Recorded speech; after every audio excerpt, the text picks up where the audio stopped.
Welcome to Phillip Highlights. I'm Tiffany and I'll be serving you the latest news of the week. Your news, our business.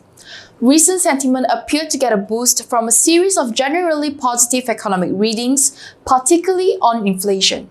US headline PCE inflation rose 0.2% month-on-month and 3% year-on-year in June, the lowest since March 2021, and moved down from 3.8% in May. Meanwhile, the core PCE rose 0.2% month-on-month and 4.1% year-on-year in June, the lowest since September 2021, and marked a decrease from the 4.6% pace in May. Considering the deceleration in inflation, we maintain our view that we are approaching the end of the rate hike cycle and that a pause is likely imminent. For the month of July 2023, the Eurozone has delivered a robust set of GDP numbers beyond market expectations as Q2 GDP grew 0.3% from the previous quarter. The headline of inflation in the euro area was 5.3%, lower than the 5.5% in June, while core inflation stayed the same at 5.5% in July. On a separate note, the ECB increased interest rates by 25 basis points to 3.75% due to persistent euro area inflation. However, it remains open to future rate decisions and hinted a potential pause at monetary tightening. China official manufacturing PMI came in at 49.3 in July, higher than June's figure of 49, while the non-manufacturing PMI came in at 51.5, a slower rate of expansion compared to a 53.2 in June, but maintaining a relatively stable expansion.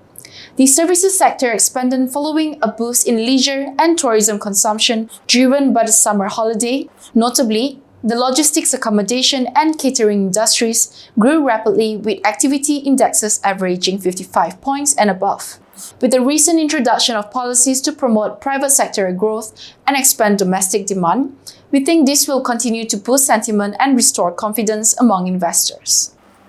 Back home, after experiencing several months of foreign net outflows in the Malaysia equity market, there has been a notable change in July, with foreigners marking a return and buying over 1.4 billion worth of Malaysian equities. This influx of foreign investments has had a positive impact on the ringgit's value against the dollar and market performance as the FBM KLCI advanced 6% in July, indicating some excitement and confidence among investors irrespective of the uncertainties ahead of the state elections next month. While this year is expected to be more favorable for the investments than the previous year, it is important to stay watchful for any market volatility. Phillip Capital Malaysia provides a comprehensive list of products including discretionary private managed accounts and unit trusts that are offered to retail investors, high net worth individuals, corporations, and institutions. Whether you want to DIY, seek for advice, or let the expertise fully handle your portfolio, our platform can cater to your needs and preferred way to achieve your financial goals. That's all for today. Stay tuned for the next Phillip Highlights. This update is brought to you by Phillip Capital, your partner in finance.